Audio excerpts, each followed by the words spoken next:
प्यारे बच्चों, एक बार फिर से आपका स्वागत है। यूनिट 2 चैप्टर 1 लेक्चर 6 न्यूमेरिकल है। Question number 27। शायद तुम लोगों ने ध्यान से पढ़ा हो इसे। क्वेश्चन में कुछ इस तरह से है कि पहले वायर की लंबाई बच्चों एल है, या जो भी मानना चाहो, समझ लो 1 मीटर है या एल है, और बाद में उसको स्ट्रेच किया जाता है और उसकी लंबाई में 20% का इंक्रीमेंट हो जाता है। देखो बेटे, कोई भी लंबाई हो ना, 20% का मतलब समझ लो। 20% का मतलब ये है कि एक है, 1 मीटर है या 1 रुपया है, और 20% बढ़ गया तो 20 पैसे बढ़ गए। जैसे तुम पर 1 रुपया हो और मैं कहूँ 20% बढ़ गया, तो सोचो कितने पैसे हो गए। 1 रुपया 20 पैसे। मैथमेटिकली कैसे लिखोगे? 1.20। जैसे मैंने लिख भी दिया यहाँ 1.20, तो नई लंबाई हो गई 1.20 एल। अब नई लंबाई NL मानते थे, ध्यान करो, तो N की वैल्यू आ जाएगी 1.20। ऐसी सोचो, अगर मैं कहता कि लंबाई में 5% इंक्रीमेंट किया गया है, तो तुम क्या लिखते? 1 प्लस 5। 5 कैसे लिखते? 0.05 लिखते, 5 नहीं लिखोगे, 0.05, तो आ जाता 1.05 एल अगर 5% किया जाता। अभी मैं कहता नहीं भाई, 12% इंक्रीमेंट किया है, तो तुम कैसे लिखते बताओ बच्चों? 1 प्लस 12% है ना, 12% को 12 पैसे मानो, तो 0.12 तो हो जाता 1.12। ऐसे समझ लो तुम पे 1 रुपया है, जितने परसेंट बढ़ाए उतने पैसे जोड़ दो। जैसे 1 रुपया है और हम कहे 50% इंक्रीमेंट किया गया, तो सोचो कितना हो जाएगा? 1.50। मैं कहूं कि ऐसा है 2% इंक्रीमेंट किया गया, 2%, तो कितना हो जाएगा? यहां केयरफुल लेना है, 2% है ना, तो 0.02 लिखना, 2 मत लिख देना, 2 हो जाएगा, 0.2 लिख दोगे तो 20% हो जाएगा, तो लिखोगे 1.02 एल, 2%। 5% किया गया तो 1.05 एल, 15% किया गया 1.15 एल। इस तरह से बेटे हम एन की वैल्यू आसानी से कंपेयर करके लिख लेते हैं। अब परसेंट इंक्रीमेंट का फॉर्मूला तुम्हें याद है बेटा, अभी मैं लिखा था, परसेंट इंक्रीमेंट इन रेजिस्टेंस। अच्छा सोचो क्या फॉर्मूला था, पीछे लिखा था एन स्क्वायर माइनस 1 इंटू 100%। बस यही तो फॉर्मूला था। एन की वैल्यू लगा दो बेटा, तो 1.20 का स्क्वायर माइनस 1 इंटू 100%। अब 1.20 का स्क्वायर करो, 1.44 हो जाएगा, 12 12 जा 144, 1.44 हो जाएगा, माइनस 1 इंटू 100%। घटा लो बेटा, ये आ जाएगा 0.44 इंटू 100%। आसानी से मल्टीप्लाई कर सकते हो, 44%। इसका मतलब नया रेजिस्टेंस में 44% बढ़ जाएगा। एग्जाम्पल के तौर पर अगर इस वायर का रेजिस्टेंस शुरू में 100 ओम होता, ऐसा मान लो यदि, तो बेटा इस स्ट्रेचिंग के बाद उसका रेजिस्टेंस 44% बढ़ जाता, यानी 144 ओम हो जाता। ये सवाल में समझाया गया है। तो बच्चों एक तो ये सवाल है 27, इसका आंसर हो गया। एक और सवाल शेयर कर रहा हूं इसी लेक्चर में, 28। उसमें यह है कि वायर की ना बेटा रेडियस दी हुई है। पहले वो रेडियस थी आर, फिर उसको खींचा, खींचने से वायर पतली हो गई और उसकी रेजिस्टेंस में, उसकी रेडियस में, रेजिस्टेंस में नहीं, गलती से कह गया हूं, उसकी रेडियस में एन का डिवाइड लग गया, reduced by a factor n या decreases by a factor n, यानी नई रेडियस हो गई आर बाई एन। कितनी हो गई बेटा? R by N.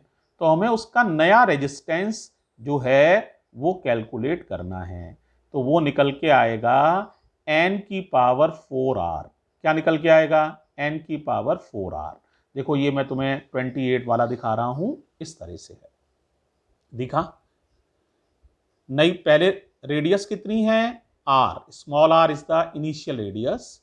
Now the new radius becomes r by n reduced by a factor n, then you have to prove that new resistance becomes n की power 4 times, यानी नया resistance हो जाएगा n की पावर 4 r।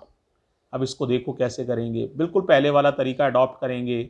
बताओ क्या चीज नहीं बदलती है, समझाया था, वॉल्यूम नहीं बदलता है। सॉल्यूशन समझो, तो वॉल्यूम उतना ही रहेगा वायर का, V1 बराबर V2। अब बताओ वायर की शेप कैसी है बेटे, सिलेंड्रिकल है ना, तो सिलेंड्रिकल को क्या लिखोगे, पाई R1 स्क्वायर L1 बराबर पाई R2 स्क्वायर L2।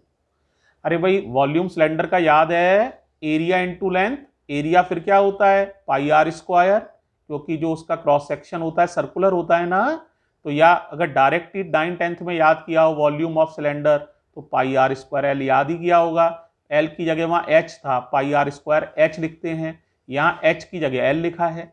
तो सिलेंडर का वॉल्यूम याद है पाई आर स्क्वायर एल या पाई आर स्क्वायर एच, या एरिया इंटू लेंथ, दोनों ही सही है बेटा।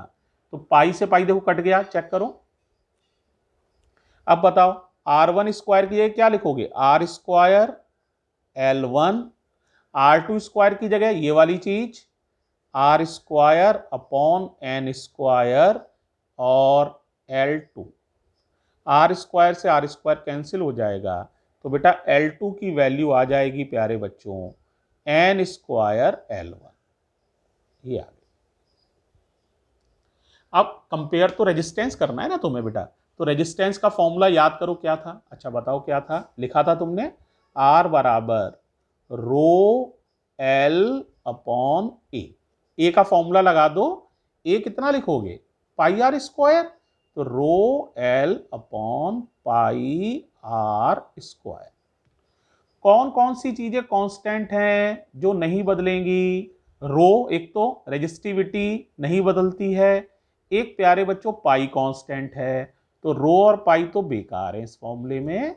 अब R1 अपॉन R2 का फॉर्मूला सेट करो, क्या बन जाएगा, L ऊपर आ रहा है ना बेटा, तो बन जाएगा L1 अपॉन L2।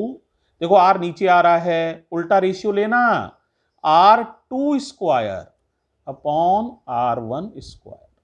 अब L1 की वैल्यू बेटा बताओ कितनी थी, L1 की वैल्यू मान लो L है या L1 है, और L2 की वैल्यू ये कैलकुलेट की है इक्वेशन 1 में, N स्क्वायर L1।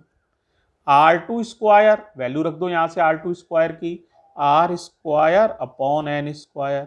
ये किसकी वैल्यू रखी है, R2 स्क्वायर की, R square upon N square यहां से रखी है बेटे। और नीचे क्या लिखा है बताओ, R1 स्क्वायर, R1 स्क्वायर की वैल्यू, R1 की वैल्यू R है, तो R1 स्क्वायर की जगह R स्क्वायर। देखो R स्क्वायर कैंसिल हो गया, L1 भी कैंसिल हो गया। अब जरा क्रॉस मल्टीप्लाई करना रह गया है, तो R2 बराबर देखो N स्क्वायर ये बचा, N स्क्वायर ये, तो N की पावर 4 हो गया ना, इधर चला जाएगा, तो N की पावर 4 R1 ये हो गया। तो ये प्यारे बच्चों हो जाएगा तुम्हारा आंसर। तो इस लेक्चर में हमने दो न्यूमेरिकल सिर्फ डिस्कस किए हैं बेटे। एक न्यूमेरिकल जो है तुम लोगों ने देख ही लिया था, क्वेश्चन नंबर 27 था, एक 28 है। याद रखो वायर को अगर स्ट्रेच किया जाएगा सिंपली, तो क्या होता है, वॉल्यूम पर कोई असर नहीं पड़ता है, मास पर कोई असर नहीं पड़ता है, डेंसिटी पर कोई असर नहीं पड़ता है, और रेजिस्टिविटी रो रेजिस्टिविटी पर कोई असर नहीं पड़ता है। तो हम वॉल्यूम का फायदा उठाते हैं, रेजिस्टेंस का फॉर्मूला लगा लेते हैं रो एल अपॉन ए, और फिर R1 अपॉन R2 का फॉर्मूला बना लेते हैं। रो और पाई कांस्टेंट है, इन्हें छोड़ दिया, एल ऊपर आ रहा है तो L1 अपॉन L2, जो नीचे आता है ना उसमें उल्टा लिखा जाता है, यहाँ 1 2 आएगा तो यहाँ 2 1 आएगा, फिर वैल्यू प्लेस कर दो तो आंसर आ जाएगा। ये बेटे लेक्चर 6 है तुम्हारा, और प्यारे बच्चों बहुत बहुत थैंक यू। ये लेक्चर 6 है, ठीक है। आज हम लेक्चर 7 तक जाएंगे, तो ये लेक्चर 6 मैं यहीं पर फिनिश कर रहा हूँ। थैंक यू सो मच प्यारे बच्चों।